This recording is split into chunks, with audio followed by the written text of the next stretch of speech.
ಸನ್ಮಾನ್ಯ ಅಧ್ಯಕ್ಷರೇ, ತಾವು ತಂದಿರತಕ್ಕಂಥ ಈ ಸಂತಾಪ ಸೂಚನೆ ನಾವು ಅದಕ್ಕೆ ಬೆಂಬಲವನ್ನು ವ್ಯಕ್ತ ಮಾಡಿ ಈ ವಿಧಾನಸಭೆ ಒಳಗಡೆನೆ ನಮ್ಮ ಜೊತೆ ಇದ್ದಂಥವ್ರು ಸುಧಾಕರ್ ಅವರು 5 ವರ್ಷ ಅವಕಾಶ ಇತ್ತು. ಚುನಾವಣೆ ಗೆದ್ದ ಮೇಲೆ 5 ವರ್ಷ ಅವಕಾಶ ಇರ್ತದೆ. ಆ 5 ವರ್ಷನೂ ಅವ್ರ ಕೈಲಿ ಪೂರೈಕೆ ಮಾಡೋಕ್ಕಾಗಿಲ್ಲ. ಮಧ್ಯದಲ್ಲೇ ಅವರು ದೈವಾಧೀನರಾಗಿದ್ದಾರೆ.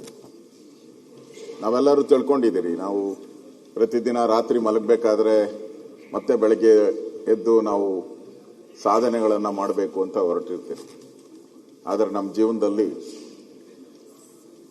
ನಮ್ಮ ನೆರಳು ಹೆಂಗೆ ಹಿಂಬಾಲಿಸ್ತೋ ಸಾವು ಕೂಡ ಮಲಗಿದ್ರೂ ಬಿಡಲ್ಲ. ಎದ್ದಿದ್ರೆ ಅಲ್ಲ, ಮಲಗಿದ್ರೂ ಕೂಡ ಸಾವು ನಮ್ಮ ಹಿಂದೆ ಬರ್ತೈತೆ. ಕವಿ ಒಂದು ಮಾತನ್ನ ಹೇಳಿದ್ದಾರೆ, ನಮ್ಗೆ ಬಹಳ ಅಹಂಕಾರ ಬಂದಾಗ, ನಾನೇ ರಾಜ ನಾನೇ ಮಹಾರಾಜ ನನ್ ಬಿಟ್ರೆ ಯಾರೂ ಇಲ್ಲ ಅಂದಾಗ ಕವಿ ಒಂದು ಮಾತು ಹೇಳ್ತಾನೆ, ಒಂದ್ಸರಿ ನಿನ್ಗೆ ಹಂಗ ಅನ್ಸ್ದಾಗ ಹೋಗಿ ಸ್ಮಶಾನಕ್ಕೆ ಹೋಗಿ ಒಂದು ರೌಂಡ್ ಹಾಕೊಂಬಂದ್ಬಿಡಪ್ಪ. ಅಲ್ಲಿ ಒಂದು ರೌಂಡ್ ಹಾಕಿ ಒಂದು ಅರ್ಧ ಗಂಟೆ ಕಳೆದ್ಬಿಡು. ಹಿಂಗೆಲ್ಲ ಹೇಳ್ದವ್ರು ಯಾರ್ಯಾರು ಇದ್ದಾರೋ ಅಲ್ಲಿ ಏನಾಗಿರ್ತಾರೆ, ಅವ್ರ ಮುಂದೆ ಒಂದು ಕಲ್ಲು ಮಾತ್ರ ಇರ್ತೈತೆ. ಒಂದು ಕಲ್ಲು ಬಿಟ್ಟು ಅವ್ರ ಹೆಸರು ಬಿಟ್ಟು ಬೇರೆ ಏನೂ ಇರಲ್ಲ. ಯಾರೋ ಒಳ್ಳೆ ಕೆಲಸ ಮಾಡಿದ್ರೆ, ನೀವೇನಾದ್ರೂ ಒಳ್ಳೆ ಕೆಲಸ ಮಾಡಿದ್ರೆ ಒಂದು 4 ಜನ ಹೂವು ಹೋಗಿ ಪ್ರತಿ ವರ್ಷ ಅರ್ಪಣೆ ಮಾಡ್ಬೋದು ಅಷ್ಟೇ, ಒಳ್ಳೆ ಕೆಲಸ ಮಾಡಿದರೆ. ಹಾಗೆ ನಾವಿವತ್ತು ವಿಧಾನಸಭೆಯಲ್ಲಿ ಕೂಡ ಈ ಸಂತಾಪ ಒಳ್ಳೆ ಕೆಲಸ ಮಾಡಿರುವಂಥವ್ರಿಗೆ ಅವರನ್ನು ನೆನಪು ಮಾಡಬೇಕು ಅನ್ನೋದ್ರ ಬಗ್ಗೆ ಈಗಾಗಲೇ ಮಾನ್ಯ ಮುಖ್ಯಮಂತ್ರಿಗಳು ಅವರ ಆತ್ಮೀಯ ಸ್ನೇಹಿತ ಸುಧಾಕರ್ ಬಗ್ಗೆ ಮಾತಾಡಿದ್ದಾರೆ. ನನಗೂ ಭಾಳ ಸುಧಾಕರ್ ಭಾಳ ಪರಿಚಯ. 2008-09 ನಮ್ಮ ಸರ್ಕಾರ 110 ಸ್ಥಾನ ಬಂತು. 3 ಸ್ಥಾನ ಶಾರ್ಟೇಜ್ ಇತ್ತು ನಮಗೆ. ನಾನು ಜಯನಗರ ನಮ್ಮ ಕೌಂಟಿಂಗ್ ಹತ್ರ ಕೂತಿದ್ದೆ. ನನ್ನ ಕೌಂಟಿಂಗ್ ನಡೀತಾ ಇತ್ತು. ನಂದು ವೆಂಕಯ್ಯ ನಾಯ್ಡು ಫೋನ್ ಮಾಡಿದ್ರು, ನೀನು ಹೋಗಪ್ಪ ಅಂತ. ಇಲ್ಲ ಸರ್, ನಾನು ಇನ್ನ ಗೆದ್ದೇ ಇಲ್ಲ ಅಂತ. ಗೆಲ್ತೀಯ ನೀನು ಹೋಗು ಅಂತ ಹೇಳಿದ್ರು. ನಾನಾಗ ಸುಧಾಕರ್ ಮತ್ತು ವೆಂಕಟಣ್ಣಪ್ಪನವ್ರ ಮನೆಗೆ ರಾತ್ರಿ 10 ಗಂಟೆಯಲ್ಲಿ ಹೋಗಿ ಕೂತ್ಕೊಂಡೆ. ಮನುಷ್ಯ ಬಾಗಿಲೇ ತೆಗ್ದಿಲ್ಲ. ಬೆಳಗ್ಗೆವರೆಗೂ ಈಚೆಗೆ ಬರಲಿಲ್ಲ. ಬೆಳಗ್ಗೆ ಟ್ರಿಮ್ ಆಗಿ ಡ್ರೆಸ್ ಮಾಡ್ಕೊಂಡು ವೆಂಕಟಣ್ಣಪ್ಪ ಅವರಿಬ್ಬರು ಈಚೆಗೆ ಬಂದರು. ಅಲ್ಲಿ ತುಮಕೂರು ಪರಮೇಶ್ವರ್ ಗೊತ್ತು, ಕಾಫಿ ಡೇ ಇದೆ ಮೇನ್ ರೋಡಲ್ಲಿ. ಆ ಕಾಫಿ ಡೇನಲ್ಲಿ ಕೂತ್ಕೊಂಡು ಅವರಿಬ್ಬರ ಜೊತೆ ಮಾತಾಡಿ ಅವ್ರನ್ನ ನಮ್ಮ 2 ಶಾರ್ಟೇಜ್ 3 ಶಾರ್ಟೇಜ್ ಇತ್ತು, ಇಬ್ಬರನ್ನ ಕರ್ಕೊಂಡು ನಾನು ಬಂದಂಥ ಜ್ಞಾಪಕನೂ ಕೂಡ ಇದೆ. ನಮ್ಮ ಸರ್ಕಾರಕ್ಕೆ ಅವತ್ತು ಕೂಡ ಬೆಂಬಲ ಕೊಟ್ಟಿದ್ದಾರೆ. ಅವತ್ತು ನಮ್ಮ ಸರ್ಕಾರ ಬರುವಂಥದ್ದಕ್ಕೂ ಕೂಡ ಸನ್ಮಾನ್ಯ ಸುಧಾಕರ್ ಅವರು, ಸನ್ಮಾನ್ಯ ವೆಂಕಟಣ್ಣಪ್ಪ ಅವರು ಇಬ್ಬರು ಕೂಡ ಭಾಳ ಸಹಾಯ ಮಾಡಿದ್ದಾರೆ. ಅದನ್ನು ಕೂಡ ನೆನಪು ಮಾಡ್ಕೋಣ. ಅವರು ಸಹಾಯ ಮಾಡಿದ್ದಾರೆ. ಅವರಿಂದ ನಮ್ಮ ಸರ್ಕಾರ ಬಂತು. ನಮ್ಮ ಸರ್ಕಾರದಲ್ಲಿ ಮಂತ್ರಿಗಳು ಆಗಿದ್ರು. ಆಗಾಗ ಸಿಕ್ಕಿದಾಗ ನಾವೆಲ್ಲ ಅವ್ರ ಜೊತೆ ಊಟ ಮಾಡ್ತಾ ಇದ್ದೆ. ಸುಧಾಕರ್, ವೆಂಕಟಣ್ಣಪ್ಪ ನಾವೆಲ್ಲ ಬಹಳ ಬಾರಿ ಅವ್ರ ಜೊತೆ ಊಟಕ್ಕೂ ಹೋಗಿದ್ವಿ.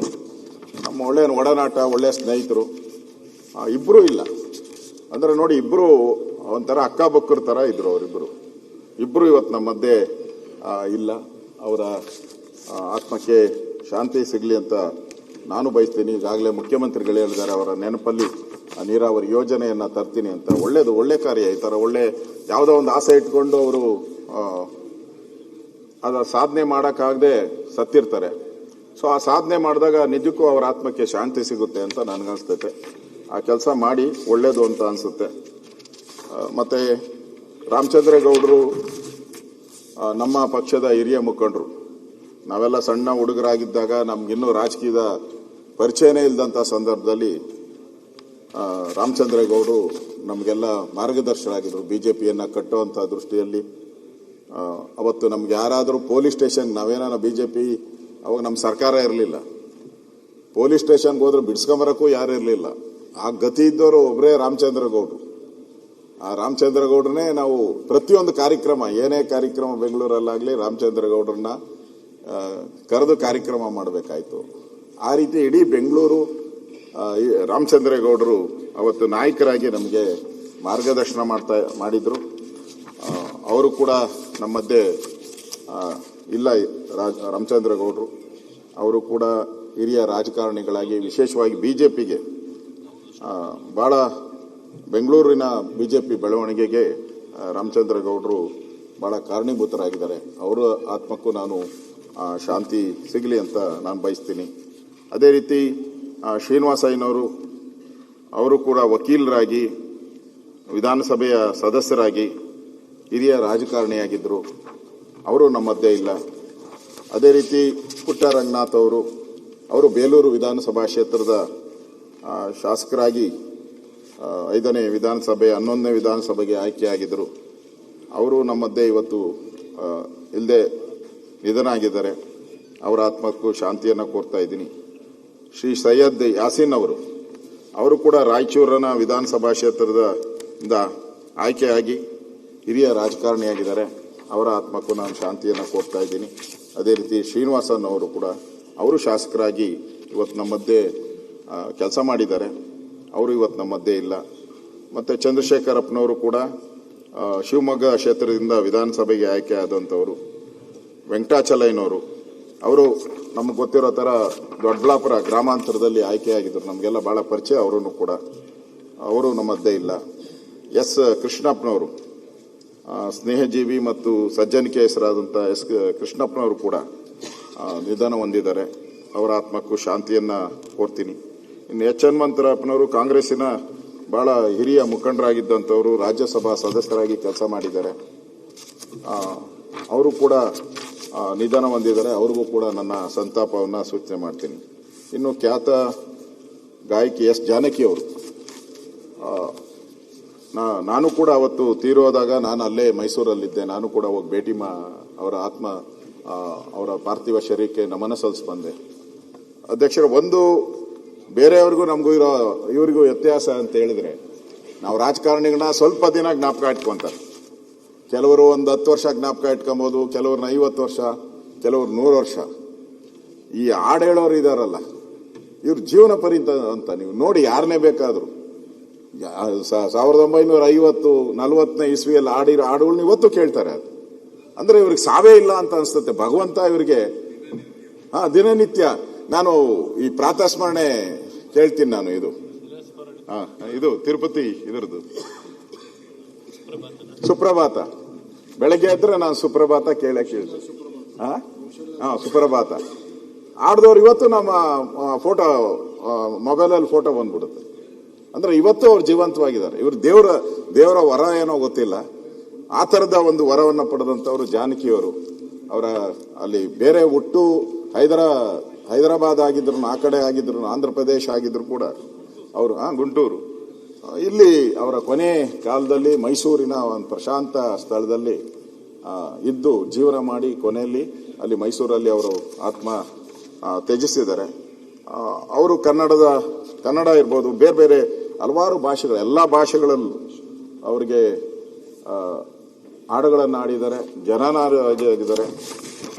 ಅಂಥವರು ನಮ್ಮ ಮಧ್ಯೆ ಇಲ್ಲದೆ ಇರೋವಂಥದ್ದು ಬಹಳ ನೋವಿನ ಸಂಗತಿ. ಅದೇ ರೀತಿ ಆಶಾ ಭೋನ್ಸ್ಲೆ ಅವರು ಅಷ್ಟೇ. ಅವರು ಕೂಡ ಹಿಂದಿ ಹಾಡುಗಳಿಗೆ ಬಹಳ ಫೇಮಸ್ ಆಗಿದ್ದಂಥವ್ರು, ಹಿಂದಿ ಹಾಡುಗಳು. ಅವರು ಲತಾ ಮಂಗೇಶ್ಕರ್ ಅವರ ಸಹೋದರಿ ಆಗಿದ್ರು. ಲತಾ ಮಂಗೇಶ್ಕರ್ ಬಿಡಿ, ಇವತ್ತಿಗೂ ಅವ್ರ ಹಾಡು ಹೇಳಿದ್ರೆ ಎದ್ದು ನಿಂತ್ಕೊಬೇಕಾಗಿತ್ತು. ಅಂತ ನೆಹರು ಅವರು ಅವ್ರ ಹಾಡು ಹೇಳಿದಾಗ ಕಣ್ಣೀರು ಹಾಕಿದ್ದಾರೆ. ಅವರು ನಮ್ಮ ಮಧ್ಯೆ ಇಲ್ಲ. ಅಂತ ಆ ಕುಟುಂಬದಿಂದ ಬಂತಂಥವ್ರು ಲತಾ ಮಂಗೇಶ್ಕರ್ ಅವರು. ಇನ್ನು ಶ್ರೀಮತಿ ಚೆನ್ನಮ್ಮ ಅವರು ಮಾನ್ಯ ದೇವೇಗೌಡರ ಧರ್ಮಪತ್ನಿಯಾಗಿ, JDS ಕಾರ್ಯಕರ್ತರಿಗಂತೂ ಅವರು ಒಂಥರ ಅನ್ನಪೂರ್ಣೆ. ಮತ್ತೆ ಉಳಿದವ್ರಿಗೂ ಅಷ್ಟೇ. ನನ್ನ ಪದ್ಮನಾಭನಗರದಲ್ಲಿ ಅವ್ರ ಮನೆ ಇದ್ದಿದ್ದು. ಹೋದಾಗೆಲ್ಲ ಪಾಪ ಕಜ್ಜಾಯ ಅದು ಮಾಡಿ ಕೊಡ್ತಾ ಇದ್ರು ನನಗೆ, ಹೋದಾಗೆಲ್ಲನೂ ಕೂಡ. ಅಂದ್ರೆ ಎಲ್ಲರನ್ನೂ ಪ್ರೀತಿಯಿಂದ ಕಾಣೋ ಅಂತ ಒಬ್ಬ ಒಳ್ಳೆಯ ಹೃದಯ ಅಂತ ಇರೋವಂಥವ್ರು. ಮೊನ್ನೆನೂ ನೋಡಿದೆ ಪತ್ರಿಕೆಯಲ್ಲಿ ಬಂದಿದ್ದು, ದೇವೇಗೌಡರು ಮತ್ತೆ ಹೋಗಿ ಆ ಸಮಾಧಿ ಹತ್ತಿರ ಕೂತು ಕಣ್ಣೀರು ಹಾಕ್ತಾ ಇರೋವಂಥದ್ದು. ಅಂದ್ರೆ ಅವರ ಜೀವನ ಒಡನಾಟ, ಬಹಳ ವರ್ಷಗಳ ಒಡನಾಟ. ಕುಮಾರಸ್ವಾಮಿ ಅವರಿಗಿಂತ ಹೆಚ್ಚಾಗಿ ದೇವೇಗೌಡರು ಅವ್ರನ್ನ ಹಚ್ಕೊಂಡಿದ್ರು, ಬಹಳ ಹಚ್ಕೊಂಡಿದ್ರು ಚೆನ್ನಮ್ಮನವ್ರನ್ನ. ನಾವು ಕೂಡ ಹೋಗಿದ್ರು, ಎಲ್ಲರೂ ಸರ್ಕಾರನೂ ಕೂಡ ಅವ್ರಿಗೆ ಸಕಲ ಗೌರವವನ್ನು ಕೊಟ್ಟು ಅಂತ್ಯ ಸಂಸ್ಕಾರದಲ್ಲಿ ಎಲ್ಲರೂ ಮುಖ್ಯಮಂತ್ರಿಗಳು ಎಲ್ಲರೂ ಕೂಡ ಭಾಗಿಯಾಗಿದ್ರು. ಅವರು ಒಬ್ಬ ದೈವ ಭಕ್ತಿಯಾಗಿ ಇಡೀ ಕುಟುಂಬಕ್ಕೆ ಒಂದು ದಾರಿದೀಪವಾಗಿ ನಡ್ಕೊಂಡಂಥದ್ದು ನಾವು ನೋಡ್ತಾ ಇದ್ದೀವಿ ಚೆನ್ನಮ್ಮನವರು. ಅವರು 18/7/26 ನಿಧನ ಹೊಂದಿದ್ದಾರೆ. ಅವರ ಆತ್ಮಕ್ಕೂ ನಾನು ಶಾಂತಿಯನ್ನು ಕೋರ್ತಾ ಇದ್ದೀನಿ. ಒಟ್ಟಾರೆ ಇವತ್ತು ತಾವು ತಂದಿರತಕ್ಕಂಥ ಸಂತಾಪ ಸೂಚನೆಯಲ್ಲಿ ಯಾರ್ಯಾರು ನಮ್ಮನ್ನು ಅಗಲಿದ್ದಾರೆ ಅವರೆಲ್ಲರ ಆತ್ಮಕ್ಕೆ ಶಾಂತಿ ಸಿಗಲಿ. ಅವ್ರು ಮಾಡಿರುವಂಥ ಒಳ್ಳೆ ಕಾರ್ಯಗಳು, ಸಮಾಜಮುಖಿಯಾದಂಥ ಕಾರ್ಯಗಳು ಜನ ನೆನಪು ಮಾಡ್ಕೊಳ್ಳಿ. ರಾಜಕಾರಣಿಗಳಿಗೆ ಬೇರೆ ಏನಿದೆ, ನಾವು ರಾಜಕಾರಣಿಗಳು ಇರ್ತೀರಿ ಹೋಗ್ತೀರಿ, ಆದರೆ ನಾವು ಮಾಡಿರೋ ಕೆಲಸ ಮಾತ್ರ ಉಳಿಯುವಂಥದ್ದು. ಅದನ್ನು ನಾವೆಲ್ಲರೂ ಕೂಡ ಅರ್ಥ ಮಾಡ್ಕೊಬೇಕಾಗಿದೆ. ಅದರಿಂದ ಈ ಸಂತಾಪ ಸೂಚನೆಗೆ ಬೆಂಬಲ ಮಾಡಿ ನನ್ನ ಮಾತು ಮುಗಿಸ್ತಾ ಇದ್ದೀನಿ.